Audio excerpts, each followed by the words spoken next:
Hello and welcome to the GB Fantasy Football channel. In today's video, we're going to be looking at a game week or match week 2 video wildcard edition for the Club World Cup Fantasy 2025. Now, many of you will have the strategy to use this wildcard in game week 3. However, there are some of you out there whose teams might not be looking as fresh as they did before the infamous deadline ahead of game week 1.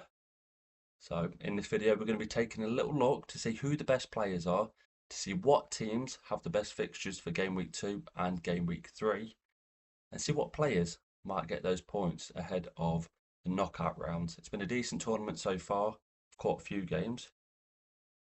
It's been a good one. If you would like to subscribe to the channel, please do. It'd be greatly appreciated. We've got the fixtures today for the new Premier League season. FPL content and sundry team content will be coming in the very near future. We'll be having drafts coming pretty much every other week, if not every week. I do love tinkering as the season arrives. So subscribing will get you that in your sub boxes. Please do like the video as well. Greatly appreciated. It will push it out to all the people who potentially might need a match week 2 wildcard. Be greatly. Just thank you very much if that is the case. Without rambling any further, let's crack on with the wild card.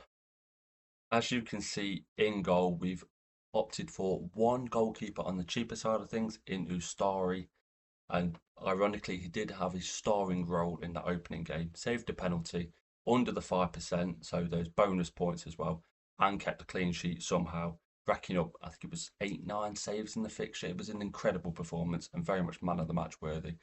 And we've gone for Jan Sommer of Inter Milan. Now, the reason why these two goalkeepers work so well together compared to your Armani or River Plate is because Ustadi plays in the first batch of fixtures, which allows all the goalkeepers afterwards to be switched for him. You don't want your cheap goalkeeper playing after your more expensive one. If they don't get the clean sheet, it makes it more likely and better for you that you've got that backup, the premium asset in the background, ready to step in. So Astari, decent fixtures coming up. Into Miami look pretty weak defensively, but with a budget option and allowing Jan Sommer to be the prime asset in goal, especially with Inter Milan's fixtures, two prime fixtures for clean sheets. Now they didn't get one in the first game; they drew 1-1, but I can see Inter picking up clean sheets, as we'll see in the defence as well. In the defence, 4 out of the 5 are under that magical 5% mark. Levi Colwill, Chelsea picking up another clean sheet, outscoring Cucurella, who was the flavour of the month. We've then got Anton of Dortmund. They kept a clean sheet. He is under that 5% mark. He could potentially be one of the prime assets in that back five. Hakimi, we all know what Hakimi can bring to the party. Now that PSG have got their harder fixture, at least it was on paper, out of the way, to beat Atletico 4-0 in the first fixture. Hakimi and Nuno Mendes on each side, incredible assets all around. It's just what you look for in these game modes to give you that little bit of attacking edge. We've then got Fran Garcia. As of time recording this, Real Madrid have just kicked off and he is starting at left back. It's currently unknown if he will stick to that position and be a mainstay in that back four, but for his price range, Real Madrid's fixtures still to come, he is a great option.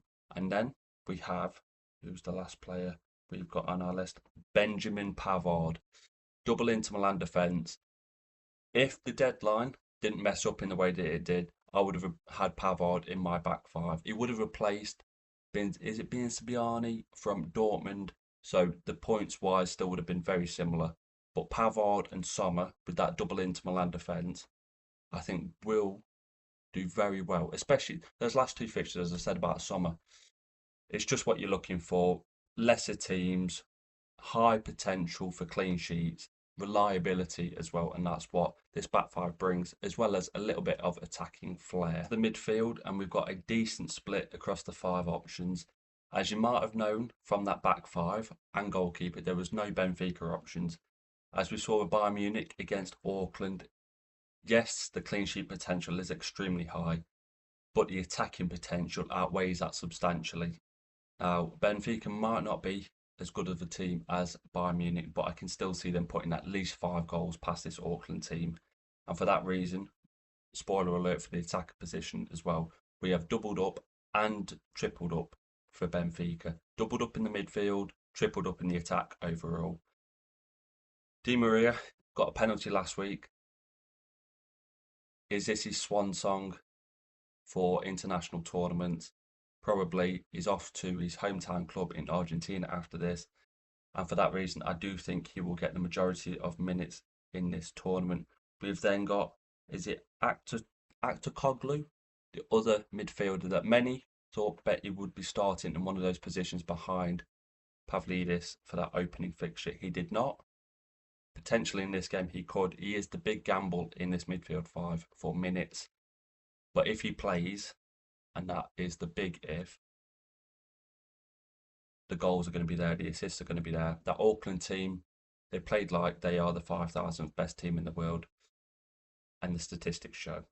We've then got Kvaratskhelia of PSG. I've tried my best. Don't rinse me too much. They've got Botafogo and a very good game week 3 fixture as well. Many of us stayed away, similar to Hakimi. A potentially tricky game in that first one against Atletico. Even in that fixture, he picked up 2 assists. He looked like the player that they signed in January and the same player that we've seen in the Champions League tear it up. One of the many reasons why PSG lifted that tournament and that competition in May.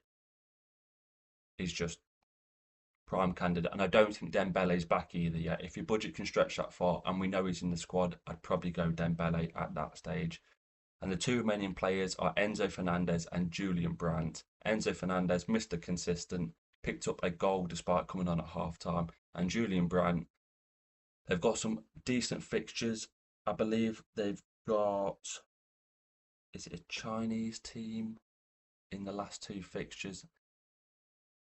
He is going to be a good one. The fixtures, the teams that they're playing, they're lowly ranked. Points are plenty. You could opt for Guirassy up front. Spoiler, once again, he is not in this draft. And rework it to get a different midfielder in. But I feel like with Brandt, he might slip under that 5% mark and provide you with bonus point potential. Now, onto the front.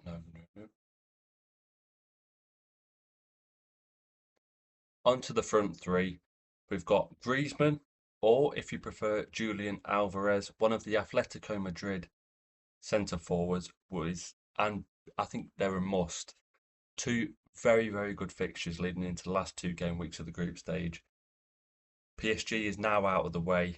The tricky one is gone, and I feel like goals will be coming from there. We've then got Kylian Mbappe, in my opinion, is an absolute must. It seems it was only illness that's kept him out of this first game. When he's back in that Real Madrid squad, goals are going to be flowing. And then we've got Pavlidis of Benfica, similar to the 2 midfielders from Benfica. Di Maria, of course, tripling up on that attack, as mentioned in the video earlier. He flattered to deceive in the first fixture. However, against Auckland, I can see goals aplenty, and especially with how the captaincy now works. If some of you don't already know, the captaincy can be changed as many times as you'd like, as long as it's a new fixture. We always thought it was once and once only, and then you was allowed to change it once your initial captain had played. But it seems you can pick a new captain for every single fixture. So, captaining in that Auckland game is a bit of a free hit. If that doesn't work out for whatever reason, you then shift it on to the next one. Pavlidis, I think he's going to get goals. Auckland, very, very poor team, as previously mentioned. I can see Benfica scoring many fixtures, many goals. It's just going to be one of them once again. I think Auckland's goal difference is going to take a massive hit. Just going to be lots. And that concludes today's video. Potential wild card for many of you who might be looking out for it. A little bit of fun. Seeing how different teams are lining up compared to how they would have a week ago is always fun to do. My own personal team, I think I'm about 15,000th currently on the leaderboard with a Lloyd Kelly still to come in. My front 3 of Kane, Mbappe and Haaland as my 12th man has not exactly gone to plan. 2 of them nothing, 2 points, 1 point. Mbappe not even showing up.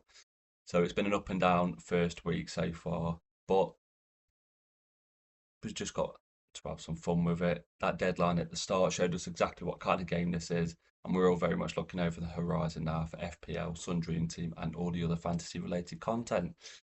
So that does wrap up today's video. Thank you very much for watching. Do subscribe to the channel, as I said at the start, it is greatly appreciated and it really does help out. So I'd be very thankful for that. The socials are in the description below. TikTok, Instagram, X. I'm active on all of them. Please do go check it out. It's all good, all fun, and all games over there. Keeping up to date with all the team news as it comes out and all the players that might or might not make the matchday teams for the clubs in the competition. So thank you very much for watching, and I will be seeing you in a new video very soon.